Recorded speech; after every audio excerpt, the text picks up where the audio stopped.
하는 제목입니다. 우리를 구원하러 오신 예수님의 성탄을 기뻐하며 다시 오실 예수님을 맞이할 수 있도록 준비 잘하는 저와 여러분들이 되기를 바랍니다.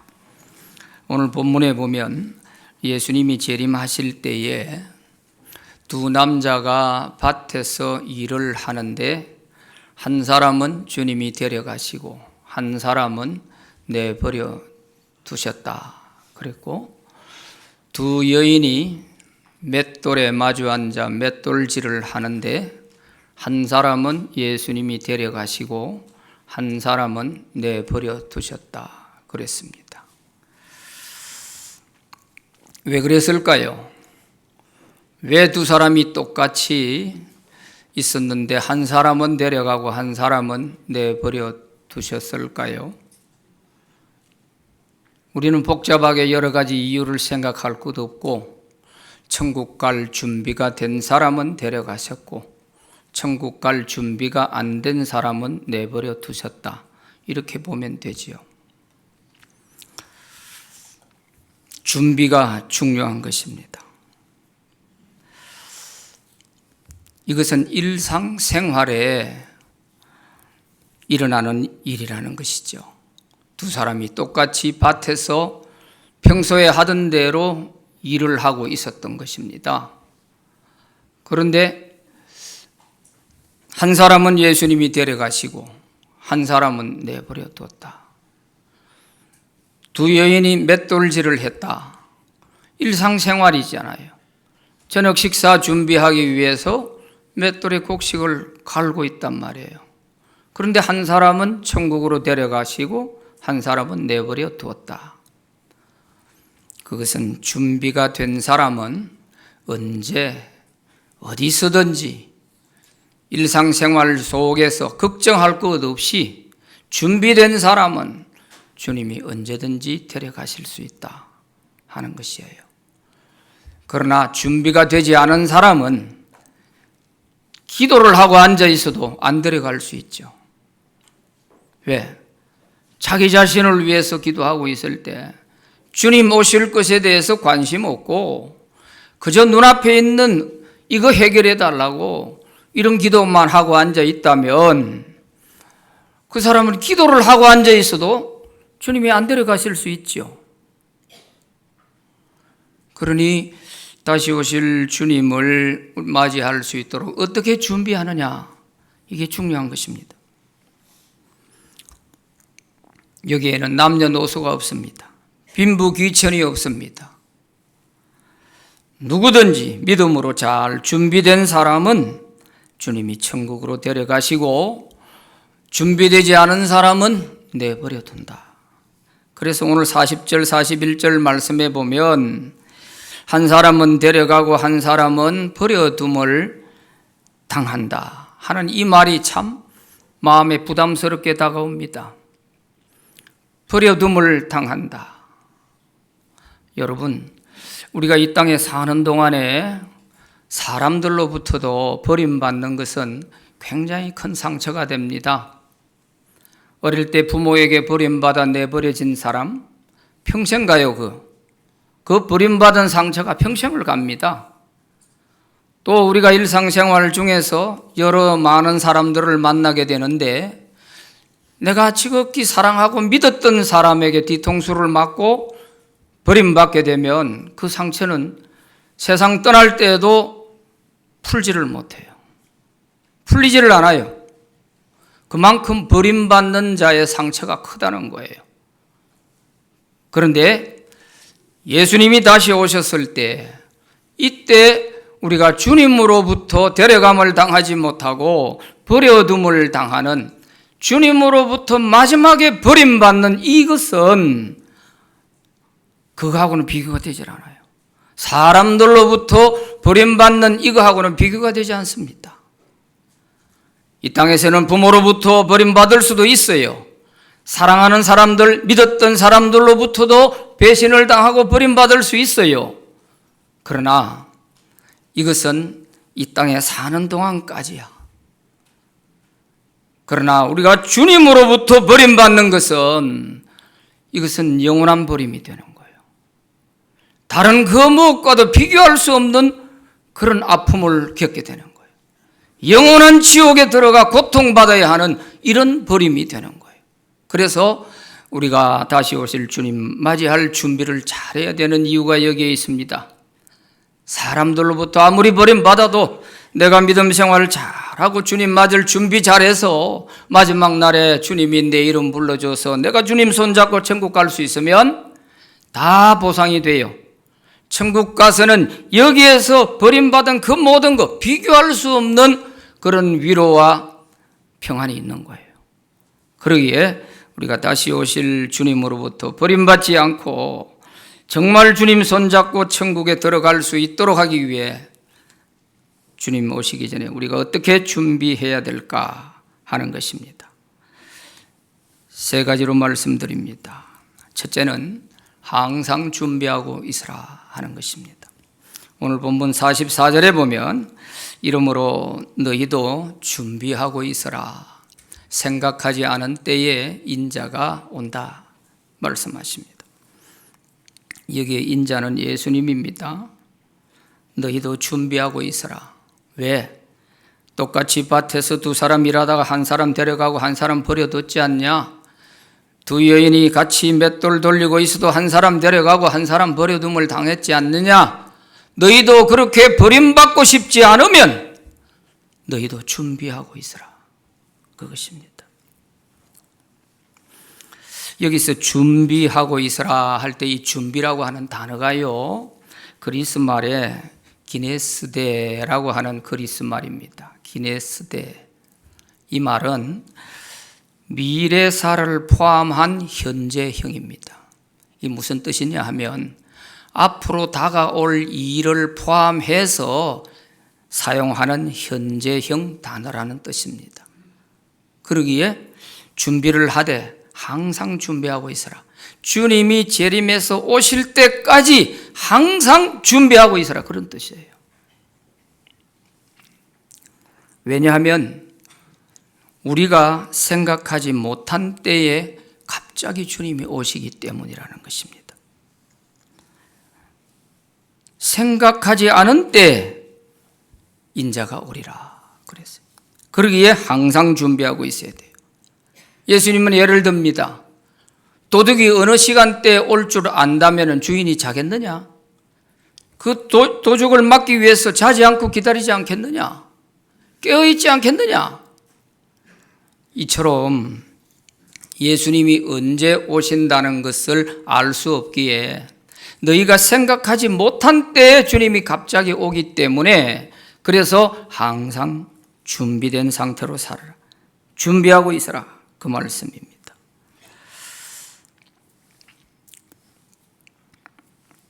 우리의 마음에 재림에 대한 경각심이 풀어지고 안전하다, 설마 하고 있을 때 주님이 오실 수가 있어요. 그래서 우리가 더 깨어서 준비할 필요가 있습니다. 데살로니가 전서 5장 2절 3절 말씀 같이 한번 읽어봅니다. 시작. 주의 날이 밤에 도적같이 이를 줄을 너희 자신이 자세히 알기 때문이라. 그들이 평안하다 안전하다 할 그때에 임신한 여자에게 해산의 고통이 이름과 같이 멸망이 갑자기 그들에게 이르리니 결코 피하지 못하리라. 아멘. 안전하다 평안하다 설마 지금은 아니겠지 하는 이런 순간에 주님이 오실 수 있다는 거예요. 그래서 항상 대비하고 있어야 돼요.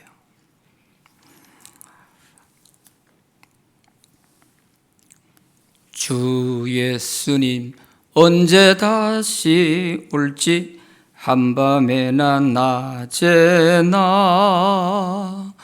널 깨어서 주님 맞는 성도 주의 영광 보겠네. 할렐루야. 항상 깨어 주님 맞는 성도 주님의 영광 보게 됩니다. 두 번째, 흰옷을 준비해야 합니다. 흰옷을 준비하세요. 요한계시록에 보면 천국에 있는 모든 구원받은 성도들이 다 흰옷을 입고 있어요. 요한계시록을 잘 읽어보세요. 흰옷이라는 말이 성경에 많이 나와요. 특히 신약 성경에. 계시록 7장에 보면 흰옷을 입고 많은 성도들이 하나님 앞에 찬양하는 그런 모습이 나오고요. 계시록 19장에도 보면은 어린 양 예수님의 혼인잔치가 벌어졌는데 거기에 참여한 성도들이 다 흰옷을 입고 있어요. 그래서 사도 요한이 도대체 이 흰옷을 입은 이자들, 도대체 이 흰옷이 뭡니까? 했더니 천사가 말해줍니다. 그 흰옷은 성도들이 땅에서 살 때에 그들이 행한 모든 행실이다. 그렇게 해석을 해줍니다. 요한계시록 19장 7절 8절 같이 읽어봅니다. 시작.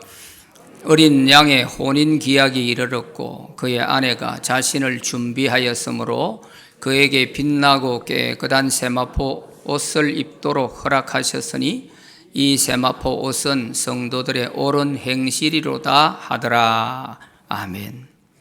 이 흰옷은 우리의 삶의 행실, 우리 삶의 행위를 말하는 거예요.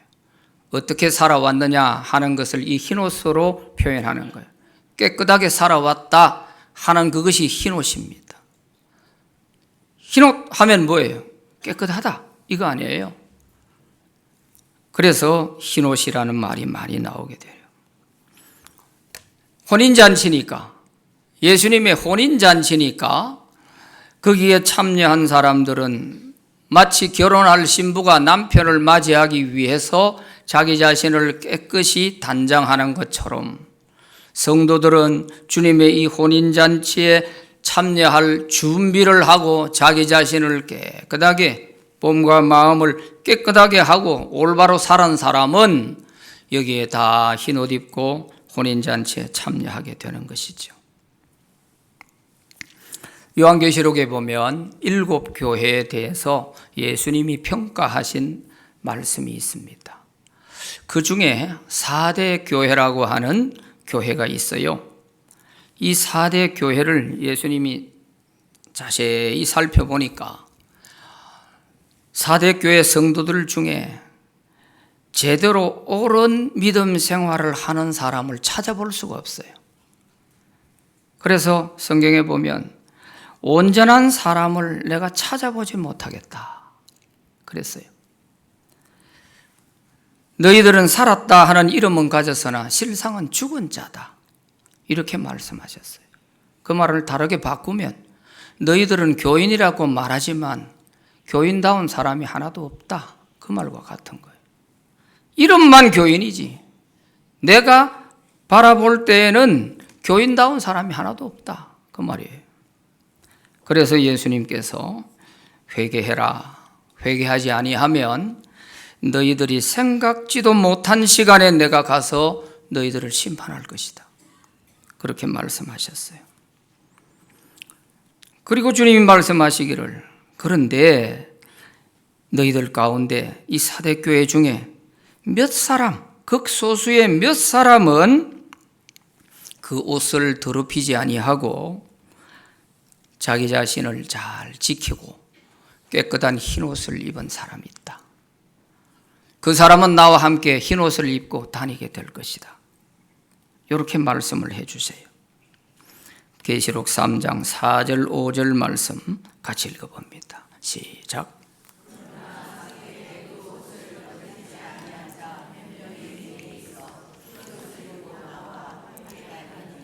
그들은 합당한 자인 영고라. 이기는 자는 이와 같이 흰옷을 입을 것이요 내가 그 이름을 생명책에서 결코 지우지 아니하고 그 이름을 내 아버지 앞과 그의 천사들 앞에서 시인하리라. 아멘. 이 4대 교회에 극소수지만 몇 사람은 자기 자신을 더럽히지 않고 끝까지 주님 오실 걸 생각하고 주님 맞이할 준비하며 살은 사람이 있다는 거예요. 그래서 이 사람은 나와 함께 흰옷을 입고 천국에 거닐게 될 것이고 이 사람의 이름은 내가 절대로 생명책에서 지우지 않을 것이다. 여러분 잘 보셔야 됩니다. 생명책에서 절대로 이 사람 빼지 않겠다, 이럴 정도로 보장하는 사람이 누구예요? 넓은 길로 가는 사람 아닙니다. 4대 교회 대부분의 성도들은 대충 살았어요. 극소수의 인원들은 많은 핍박도 받았을 것입니다. 야, 니는 뭔데 그래 특별하게 사냐? 우리처럼 대충 살아도 될 걸 너는 뭐라고 그렇게 고고한 학처럼 그래 살려고 하냐? 아마 비난도 많이 받았을지 몰라요. 그러나 이 사람들은 아니야, 나는 너희들과 같이 그렇게 할 수 없어. 나는 주님 만날 그날을 생각하며 살아가야 돼.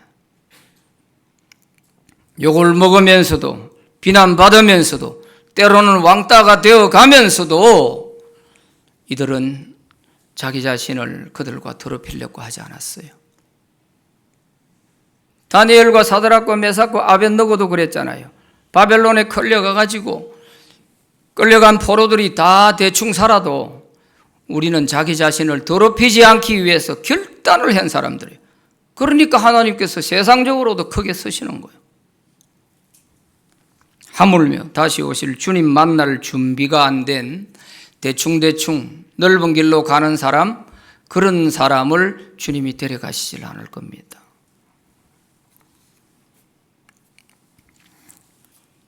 우리 모두도 아무리 세상이 어렵고 또 세상 풍조가 요즘 교회에서 뭐 그리 하는 데가 어딨냐, 다 그런 소리의 배후에는 뭐가 있어요? 세상에 물들고 살아가자는 거잖아요. 세상과 함께 타협하며 살아가자는 거잖아요. 요즘 교회 그리 안 하는데 어딨노? 뭐 술 한잔 안 하는 사람이 어딨노? 이런 생각이 넓은 길로 가는 거예요. 이렇게 사대교회 몇몇 사람처럼 자기 자신을 죄를 안 지고 끝까지 잘 지켜내면 좋겠지만 인간인지라 그렇게 살지 못하고 우리의 옷을 보면 온갖 더러운 오물들이 다 묻어있는 이런 옷을 입고 있는지 몰라요. 이런 사람은 그럼 어떡하냐? 회개하면 돼요. 방법을 주었잖아요. 회개해라. 회개하면 너희들의 그 더러운 모든 그 옷이 눈과 같이 양털같이 희게 될 것이다. 이사야서 1장 18절 같이 읽어봅니다. 시작. 여호와께서 말씀하시되 오라 우리가 서로 변론하자. 너희의 죄가 주홍 같을지라도 눈과 같이 희어질 것이요 진홍같이 붉을지라도 양털같이 희게 되리라. 아멘. 죄를 안 지으면 제일 좋겠지만 어쩔 수 없이 우리 몸에 튀어있는 이 오물들은 예수님의 피로 씻으면 되는 거예요. 눈과 같이 양털같이 하얗게 되는 거예요. 회개하면 되는 거예요. 요한일서 1장 9절 같이 읽어봅니다. 시작. 만일 우리가 우리 죄를 자백하면 그는 미쁘시고 의로우사 우리 죄를 사하시며 우리를 모든 불의에서 깨끗하게 하실 것이요. 아멘.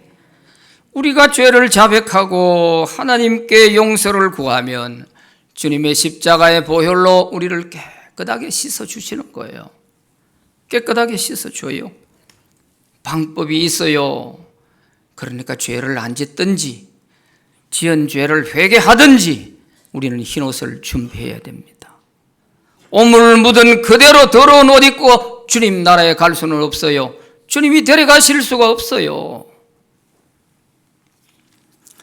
아버지를 멀리 떠나 바른 길을 저버리고 여러 가지 죄악으로 주홍같이 되었으니 물 같은 것 가지고는 씻을 수가 아주 없네. 주여 귀한 보배 피로 날 정결케 하옵소서. 흰 눈보다도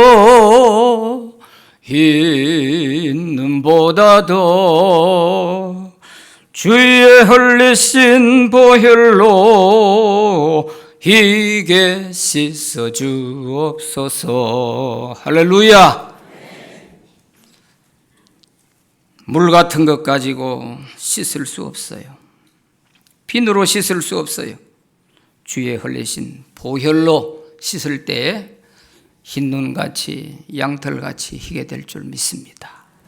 그래서 우리 모두는 흰옷 준비 잘해서 주님이 데려가시는 성도들 되기를 바랍니다. 7장에 보면, 요한계시록 7장에 보면 그 흰옷 입은 무리들이 하나님을 찬양할 때 그 사람들은 어떤 사람들인가? 어린 양의 피로 자기의 옷을 씻은 사람이라 그랬어요. 계시록 7장 14절, 이는 어린 양의 피에 그 옷을 씻어 희게 하였느니라. 씻어 희게 한 사람은 천국 가서 주님 앞에 찬양하고 있어요.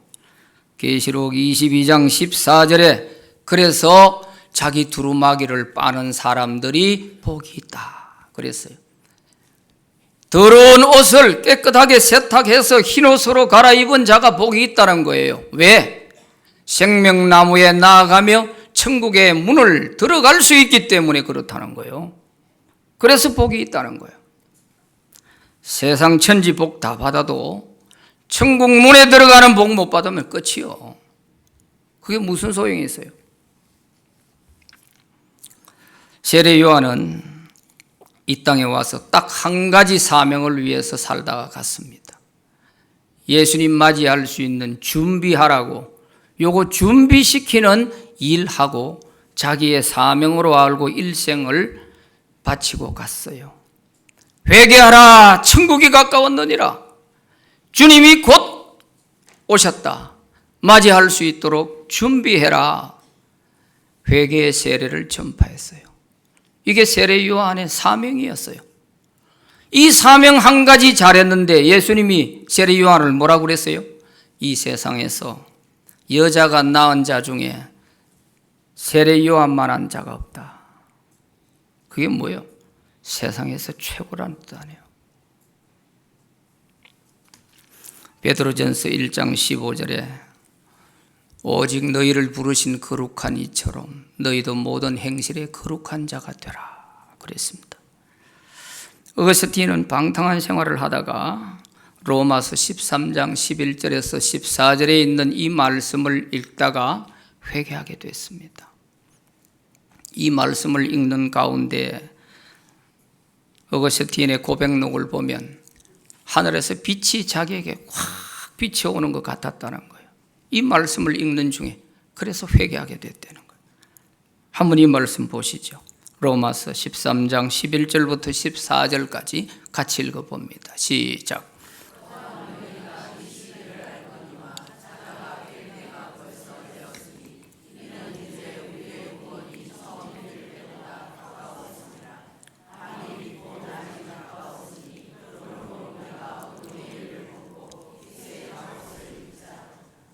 낮에와 같이 단정히 행하고 방탕하거나 술 취하지 말며 음란하거나 호색하지 말며 다투거나 시기하지 말고 오직 주 예수 그리스도로 옷 입고 정욕을 위하여 육신의 일을 도모하지 말라. 아멘.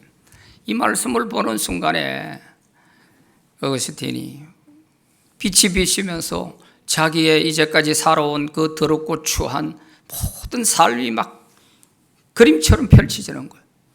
그래서 가슴을 치며 회개했어요. 이렇게 회개하고 하나님께 다시 돌아와서 어거스틴은 성자가 됐습니다. 성자가 됐어요. 언제든지 우리는 방탕할 수도 있고 죄를 지을 수도 있어요.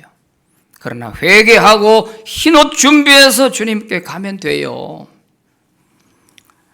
안 할 수 있다면 더 좋겠지만, 그러나 주님을 몰라서 이렇게 방탕한 생활을 할 수 있죠. 그러더라도 이 순간이라도 깨닫고 돌아오면 사는 길이 있는 거예요. 그래서 우리 기독교가 얼마나 긍정적이고 정말 너무너무 좋은 거예요. 왜냐하면 지금 이 시간에라도 내가 회개하면 용서받을 수 있고, 지금까지 예수 모르고 살아와서도 예수 지금이라도 영접하면 구원받을 수 있고, 이거야말로 복음이잖아요. 복음. 불교에서처럼 네 과거에 전생에 죄가 있어가지고 안 된다, 희망이 없는 거예요. 거기는 희망이. 전생에 죄를 덜먹거리는데 내가 어떡하라는 거예요. 그러나 우리 예수님은 그게 아니에요. 지금이라도 강도처럼 십자가에 달려 죽기 전에라도 예수님 영접하면 낙원에 가잖아요. 이게 기독교예요.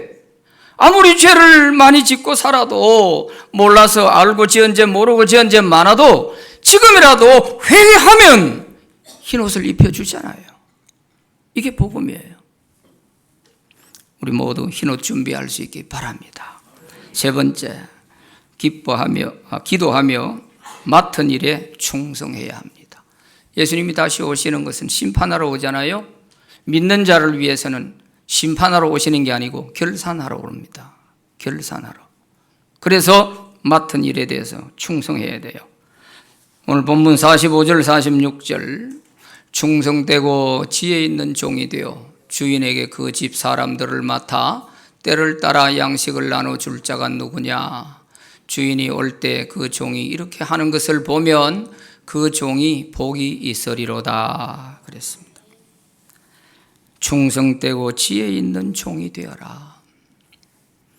그 종이 주님이 오셨을 때 복 있는 사람이다 그랬어요.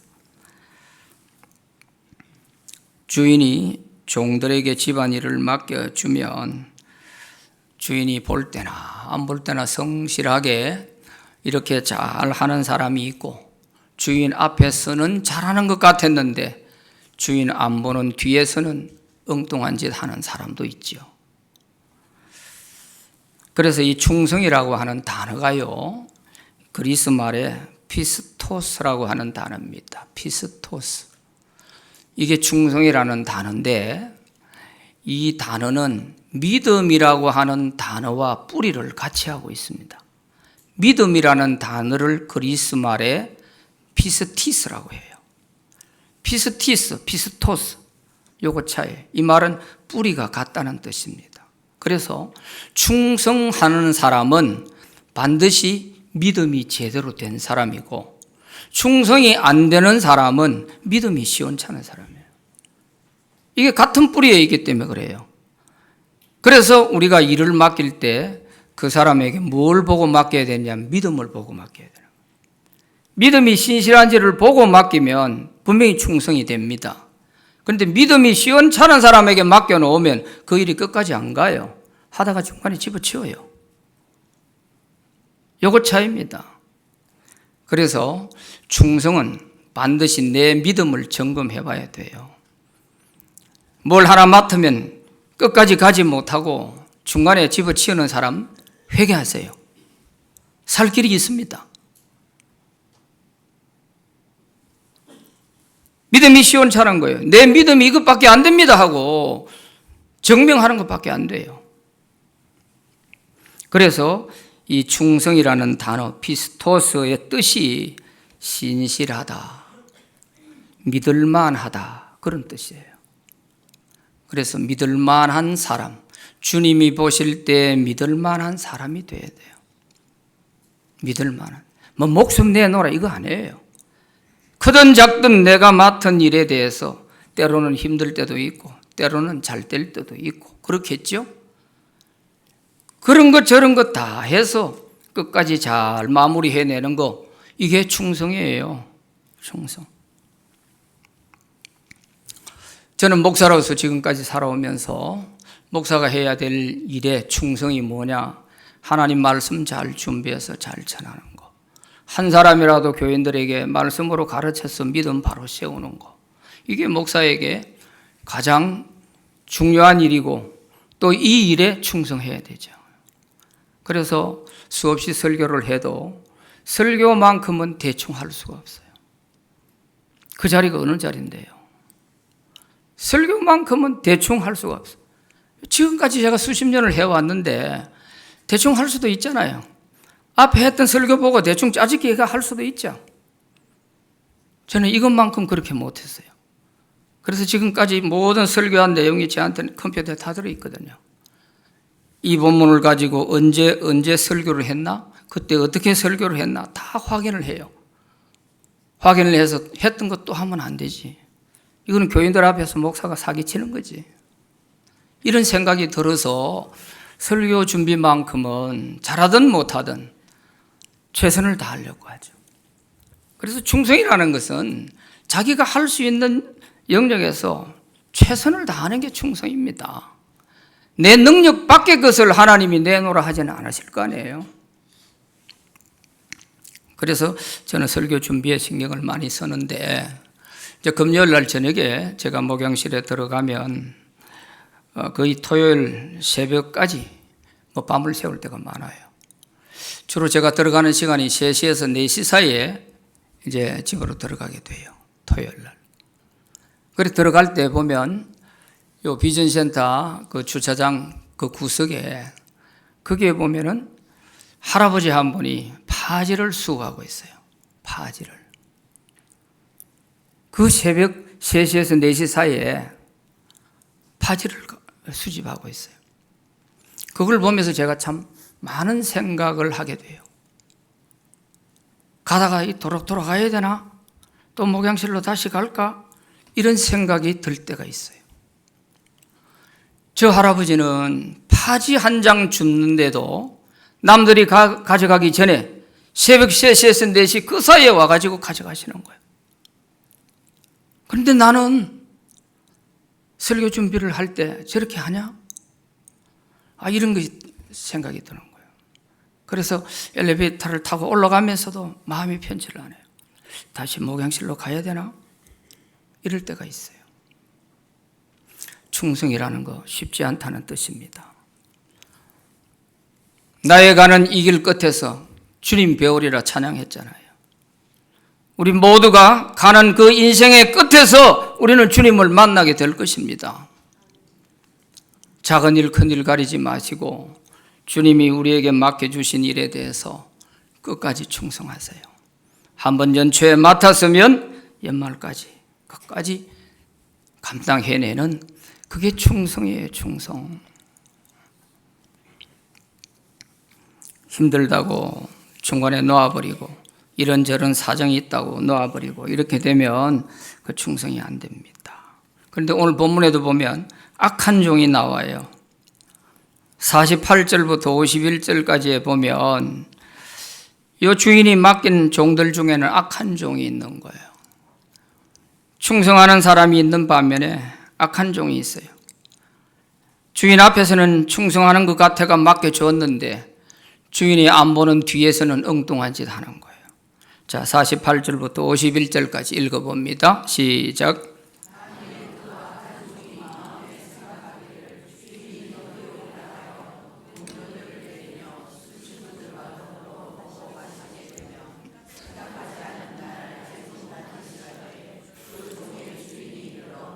엄히 때리고 외식하는 자가 받는 벌에 처하리니 거기서 슬피 울며 이를 갈리라. 아멘. 자, 요 악한 종은 보세요. 주인이 안 보는 뒤에서 다른 동료들을 괴롭히고 때리고 술 친구들과 더불어서 먹고 마시고 이렇게 방탕한 짓을 하는 거예요. 왜 그랬나? 그 이유가 나와 있어요. 48절에 보면 주인이 드디 오리라 하는 착각을 하는 거예요. 설마 지금은 우리 주인이 안 오겠지, 지금은 오실 때가 아니겠지, 이렇게 생각했기 때문에 요 짓을 하는 거예요. 여러분, 오늘 이것이 우리 모습이 되면 안 됩니다. 설마 오늘 주님이 오시겠나? 올 한 해 내가 이거 하는 동안 중간에 손 놨다고 주님이 오시겠나? 이런 생각을 하면 바로 이 악한 종처럼 똑같은 거죠. 그래서 이런 사람은 두 얼굴을 가졌잖아요.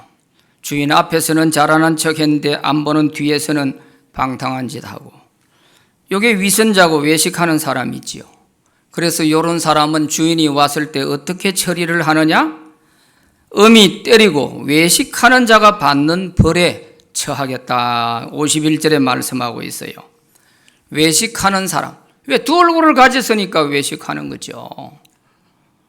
그래서 외식하는 사람들이 받는 그 벌을 이 사람도 받게 될 것인데, 그 벌이 얼마나 괴롭고 고통스러운지 거기서 슬피 울며 이를 갈리라 그랬어요. 슬피 운다는 것은 뭐예요? 후회한다는 거 아니겠어요? 내가 그때 왜 그랬던 거, 내가 왜 그래 신실하지 못했던 거, 왜 주인이 안 본다고 해가지고 드디어 올 것이라 생각하고 왜 그 짓을 했을고 하면서 한탄을 하면서 울면서 이를 부득부득 갈고, 그 고통이 그렇게 힘들었다는 거죠. 여러분, 이렇게 되면 안 되죠. 그래서 외식이라고 하는 이 단어가 그리스 말의 휘포크리티아라고 하는 단어입니다. 휘포크리타이. 이 단어는 가면을 쓰고 무대에 나와서 연극을 하는 사람이를 뜻입니다. 가면 쓰고 무대에서 연극하는 사람. 우리 인생을 가면을 쓰고 살 수 없잖아요. 가면을 쓰고 신앙생활을 해가지고 주님이 우리 데려가실 수 있겠습니까? 안 되잖아요. 그래서 우리는 가면을 벗고 사람이 보든지 안 보든지 우리는 신실하게 살아가는 것이, 그게 충성이에요. 이런 사람이 성경에 많이 나와요. 아기 예수님을 기다리던 안나라고 하는 사람이 있었죠. 그 사람은 결혼을 해가 7년 동안 남편과 함께 살고 남편이 세상을 떠났어요. 과부된 지 84세가 될 때까지 그는 하나님만 바라보고 살아왔어요. 예수님이 오실 날만 기다리며 살아왔어요. 적어도 60년 이상은 과부로 살은 것 같아요. 어떻게 그 긴 세월을 살았을까? 그것이 성경에 한 줄로 딱 표시가 되어 있어요. 누가복음 2장 37절입니다. 같이 읽어봅니다. 시작.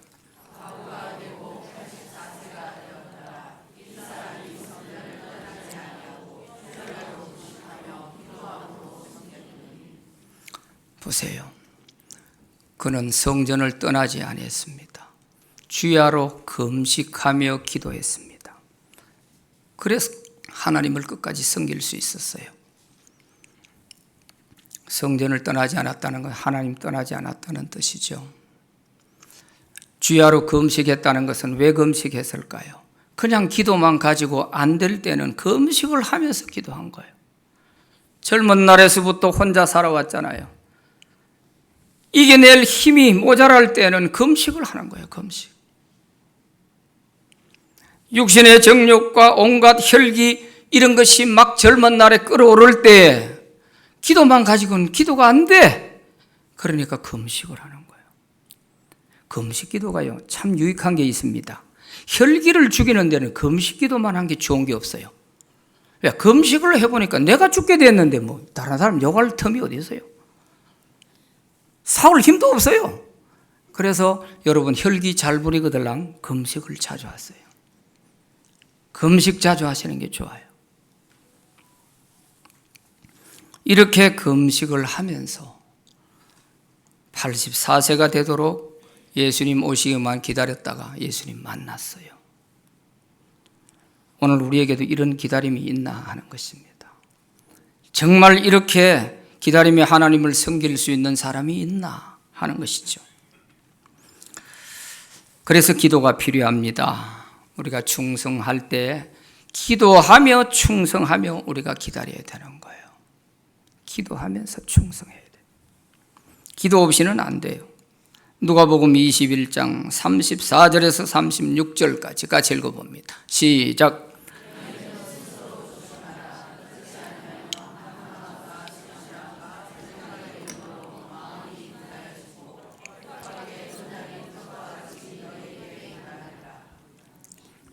이날은 온 지구상에 거하는 모든 사람에게 이 말이라. 이러므로 너희는 장차 올 이 모든 일을 능히 피하고 예수님 앞에 서도록 항상 기도하며 깨어 있으라. 아멘. 기도가 필요해요. 기도해야 끝까지 준비할 수 있고, 기도해야 맡은 일에 충성할 수 있고, 기도해야 가능한 것입니다. 기도하지 않으면 안 되는 거예요. 이런 기도하는 마음으로 우리가 오실 주님 잘 맞이하고, 무엇보다 주님 사모하는 마음이 있어야 가능하지, 그게 없으면 신앙생활은 그야말로 가면을 서는 것과 똑같습니다. 손양원 목사님이 자주 부른 찬양이 있어요. 밤에나 낮에나 눈물 머금고 내 주님 오시기만 고대합니다. 가실 때 다시 오마 하신 예수님, 오 주여 언제나 오시렵니까? 할렐루야. 다시 오실 주님 다 기쁘게 맞이할 수 있는 저와 여러분 되시기 바랍니다. 기도합시다. 하나님 아버지,